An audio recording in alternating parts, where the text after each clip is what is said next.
with over 50 charted songs, multiple platinum awards, multiple gold awards, having produced for artists like Juice WRLD, artists like Ian Dior, Lil Tecca, Tyga, G-Eazy, name it all. Nick Mira is being seen as one of the most influential producers of our generation. Matter of fact, I can agree on that. I mean, how many times have you watched Nick Mira's Twitch live stream? How many times did you watch his YouTube videos? How many times did you jump on internet money to check out what's going on? It's safe to say that he has been a very successful producer so far. But the real question is, how does he actually do it?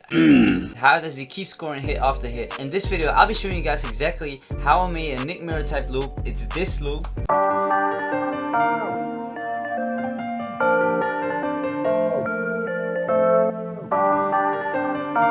And I'm gonna try to dive into the thoughts of Nick Mira about what he actually does and how he does what he does the way he does it. Alright, so first of all, as you can see, this loop basically exists of 4 sounds. Even though you might only hear 2 sounds or 3, it's 4 sounds. And let's just start with the first one, the main layer that we chose to do. The sound that has been used in this loop particularly is called Keys Plug Walk. Take out all the effects, this is what it sounds like, bare melody, this is what I made.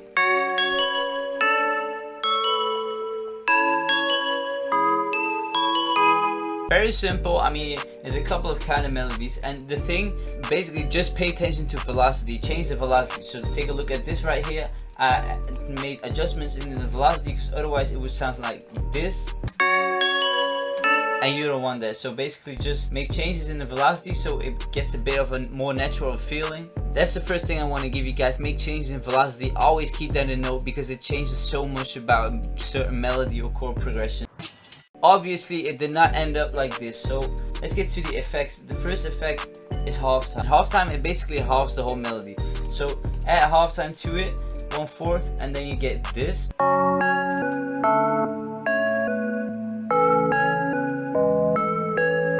I mean, let's be honest, it's 10 times better. Right now it's more space for the artist and not too much of annoying sounds. Dude! Next thing I added to it was gross beat, and basically if you add this effect to it, take a listen. If you put it fully, the effect on it, this is what it sounds like. And to me it was kind of too much of an effect to it. I don't know, it got kind of annoying after 5 times. So what I did was I dragged this knob down to 50%, and then you get this. Then it kind of, half of it does it, the other half does not.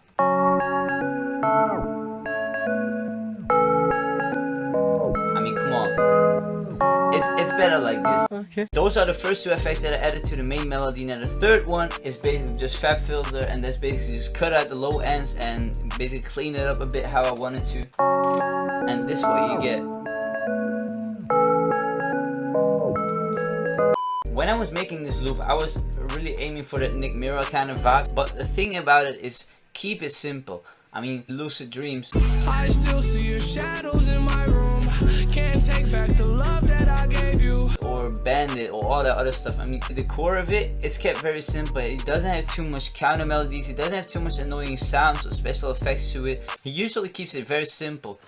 Let's move on to the next part. As you already could hear, there's a piano going on, and that piano, I basically got my keyboard and then I started playing around with it. This is what it sounds like.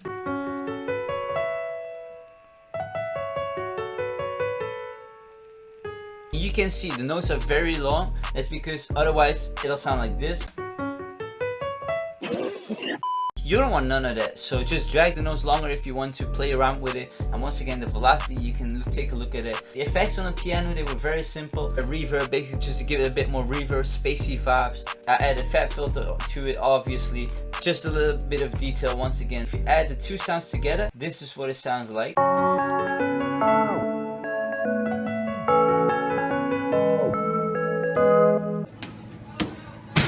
Third thing that I did was basically to emphasize it a bit, to fill it up. That was a string. This is what it sounds like without anything.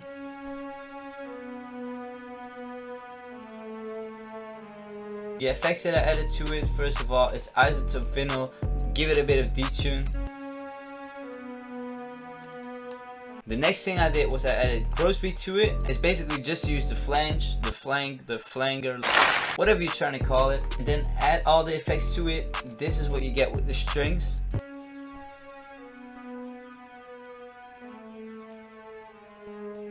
I mean, it sounds way better. Add the strings to the loop. this is what you get as a total so far.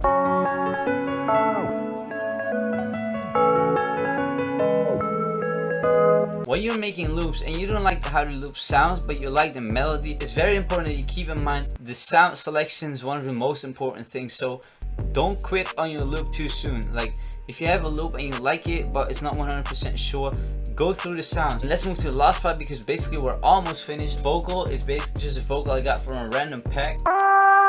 I did not like how the vocal kind of sounded straight away, like one note. Instead, I added gross beat to it, this thing, and if you add it to it, this is what it sounds like afterwards. It kind of gets that stutter effect. You see? You can play around with a lot of the effects to make it sound as good as possible, or how you want it. And the next thing was fat filter and vintage reverb, just to give it a bit more space. And then you get this. Add this to the loop. This is what you get in total. It's very simple, but once again, we're keeping it simple. This is it.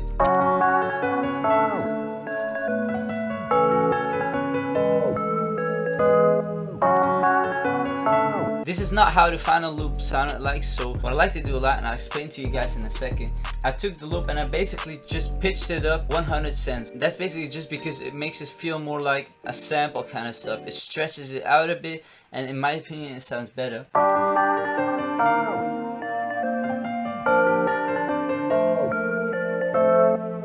The last detail, then I'll be finished, is RC20. If you don't have it, go grab it. What I did was I added a vinyl 2 sample preset of it, and basically just to give it a vintage effect. You got the wobble effect, but you can do it as well.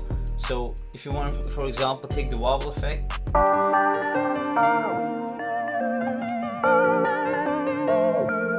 that's basically it. If you do all these things, if you add RC20 to it, isotope vinyl at the end, pitch it up 100 cents, make the melody, all in all that, this is what you get.